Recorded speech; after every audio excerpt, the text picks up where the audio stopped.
First, when did you last get a pay rise? And do you feel better off or worse off than before the 2007 financial crisis? Well, that could depend on where in the world you live. A major report by the International Labour Organization says wage growth around the world has slowed down in the past couple of years, and it's workers in the developed world who are the worst off. Let's have a quick look at just some of the numbers involved.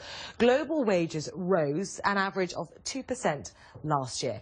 The average was pushed up mostly by Asia, where wages were up by 6%, and leading the way among those pay rises was China with 9% growth. But compare that to some of the developed economies, where wages have been flatlining with almost no growth at all, just 0.2%. In fact, in real terms, the ILO that people in some countries like the UK, Spain and Italy were actually earning less than they did in 2007 as wages failed to keep up with inflation.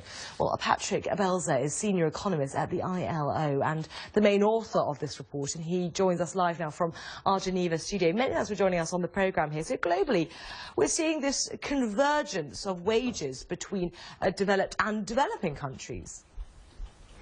Yes, good morning. Yes, that's absolutely true.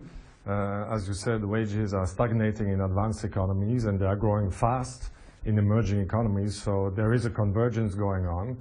And we see that the gap in wages between rich countries and poor countries is progressively narrowing.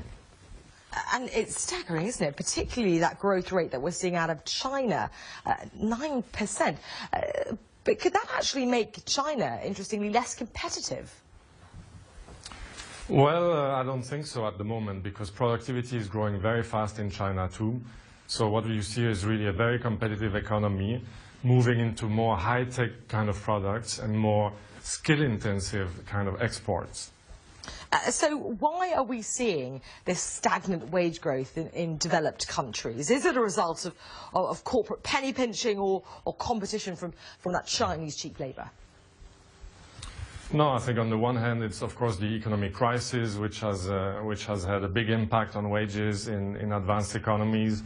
There is also a phenomenon that productivity is growing faster than wages. And so wages have been mostly flat in the last 2 years in developed economies. We have to point out that the wage increase isn't across the board in developing countries. It's still very weak in Africa, for example. But let's also just talk briefly about the minimum wage, because that's something that you at the ILO is saying you want to see more of. Yes, absolutely. Minimum wage is a very important instrument to reduce poverty, first of all, and to ensure that higher labor productivity translates into a higher wages for those who are at the bottom of the distribution. So it's clearly a very important element also in transferring some money into the pockets of the poor segment of the economy and allow them to spend some money, which is also good for the economy.